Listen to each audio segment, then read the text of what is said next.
Hello student, के जे knowledge hub के YouTube channel में मैं कन्हैया जी पांडे आपका स्वागत करता हूँ। तो स्टूडेंट, आज हम लोग बिहार बोर्ड के वर्ग नवम के विषय इतिहास पुस्तक भारतीय भवन पाठ 3 फ्रांस की क्रांति के लघुतरीय प्रश्नों के बारे में बारी बारी से चर्चा करेंगे। स्टूडेंट, फ्रांस की क्रांति जो है विश्व इतिहास की एक महत्वपूर्ण घटना है। इससे हमारा संबंधित पहला प्रश्न है, फ्रांस की क्रांति के समय समाज कितने वर्गों में बटा था? तीसरे वर्ग की स्थिति का संक्षिप्त परिचय दें। तो स्टूडेंट, जैसा कि आप जानते हैं कि फ्रांस की राज्य क्रांति के समय यानी 1789 में फ्रांस में 3 स्टेट्स थे, 3 वर्ग थे।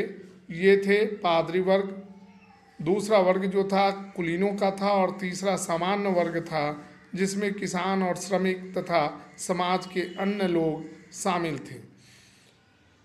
इन वर्गों में जो तीसरा वर्ग था इसकी स्थिति बहुत ही दयनीय थी, क्योंकि स्टूडेंट जितने भी सरकारी कर थे, सामंतों के कर थे, कुलीनों के कर थे और पादरियों के कर जो थे, वे सारे के सारे का बोझ इस समान वर्ग यानी समाज के तीसरे वर्ग पर था। कुलीनों और पादरियों को विशेषाधिकार प्राप्त थे, उन्हें किसी प्रकार के टैक्स नहीं देने पड़ते थे। फ्रांस की अर्थव्यवस्था जो थी सर्वसाधारण जनता के करों पर निर्भर थी। समाज में इस वर्ग यानी तीसरे वर्ग की संख्या जो थी सबसे अधिक थी, लेकिन उन्हें किसी प्रकार का अधिकार नहीं दिया गया था। आज का हमारा दूसरा प्रश्न है स्टूडेंट, फ्रांस की क्रांति में रूसों का क्या योगदान था? तो स्टूडेंट, रूसो फ्रांस का एक महान दार्शनिक था। वह लोकतंत्र का समर्थक था तथा उसका कहना था कि मनुष्य स्वतंत्र पैदा होता है, लेकिन जब जन्म लेने के तत्क्षण बाद वह जंजीरों में जकड़ जाता है। उन्होंने अपनी पुस्तक द सोशल कॉन्ट्रैक्ट में जो है मनुष्य के अधिकारों के बारे में चर्चा की थी। रूसो का फ्रांस की क्रांति में और जनमत तैयार करने में महत्वपूर्ण योगदान था। रूसो अपनी पुस्तक द सोशल कॉन्ट्रैक्ट में जनमत को सर्वशक्तिमान माना है। रूसो के इन्हीं क्रांतिकारी विचारों ने फ्रांस में क्रांति के लिए स्टूडेंट पृष्ठभूमि तैयार कर दी और इस प्रकार 1789 में फ्रांस की सोई हुई जनता जो थी वह जागृत हुई और राजा के खिलाफ विद्रोह कर दिया। अब स्टूडेंट, हम लोग प्रश्न संख्या 3 को देखते हैं। मानव एवं नागरिकों के अधिकारों की घोषणा में किस पर बल दिया गया?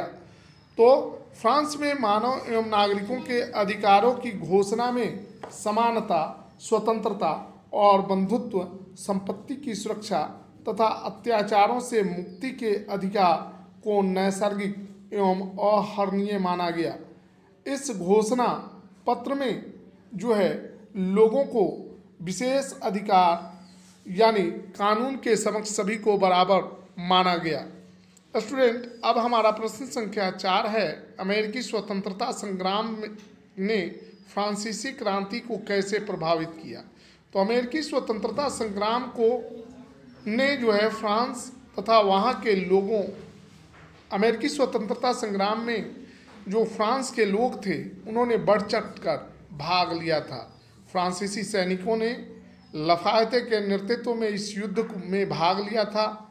वे अमेरिका में लोकतंत्र की स्थापना कैसे हुई थी को अपने आँखों से देखा था, परंतु जब वे अपने देश यानी फ्रांस लौटे तो जिस चीज़ के लिए उन्होंने अमेरिका में युद्ध की थी उनका फ्रांस में सर्वथा अभाव था।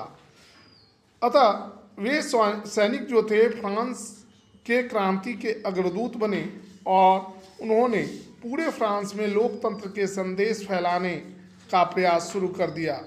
इसका जनता पर व्यापक प्रभाव पड़ा और फ्रांस में क्रांति हुई, जिसके फलस्वरूप राजशाही का अंत हुआ और लोकतंत्र यानी फ्रांसीसी गणराज्य की स्थापना हुई।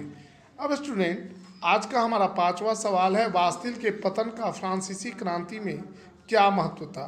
बास्तिल जो था फ्रांस में राजतंत्र का प्रतीक था। बास्तिल फ्रांस के राजतंत्र का प्रतीक था। 14 जुलाई 1789 को फ्रांस के कुछ क्रुद्ध जनता ने क्षुब्ध होकर बास्तिल के सुदृढ़ राज किले पर आक्रमण कर दिया। उन्होंने वहां उपस्थित सुरक्षा प्रहरियों की हत्या कर दी। वहां जेल में बंद कैदियों को छुड़ा लिया, जिनकी संख्या 7 थी, हथियार लूट लिए तथा किले को नष्ट कर दिया और उसके अवशेष को स्मृति चिन्ह के रूप में फ्रांस की बाजारों में बेच दिया। यह जनता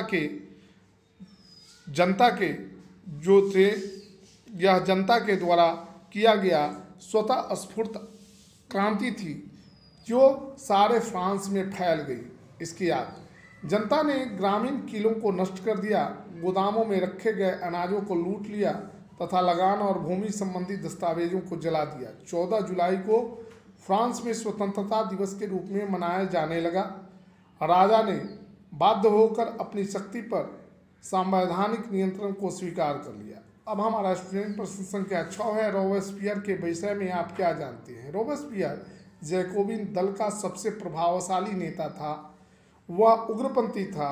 1792 में रोबेस्पियर ने पेरिस की नगरपालिका को भंग करके उसके शासन को अपने हाथों में ले लिया।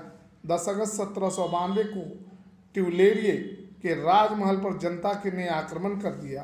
राजा और उसके परिवार को राष्ट्रीय असेंबली के आदेश से गिरफ्तार कर लिया गया और नेशनल असेंबली से दबाव बनाकर इस कानून को पास करवाया गया तथा नेशनल असेंबली को भंग करके नए ढंग से चुनाव करवाए गए, जिसमें जैकोबिन दल को बहुमत मिला।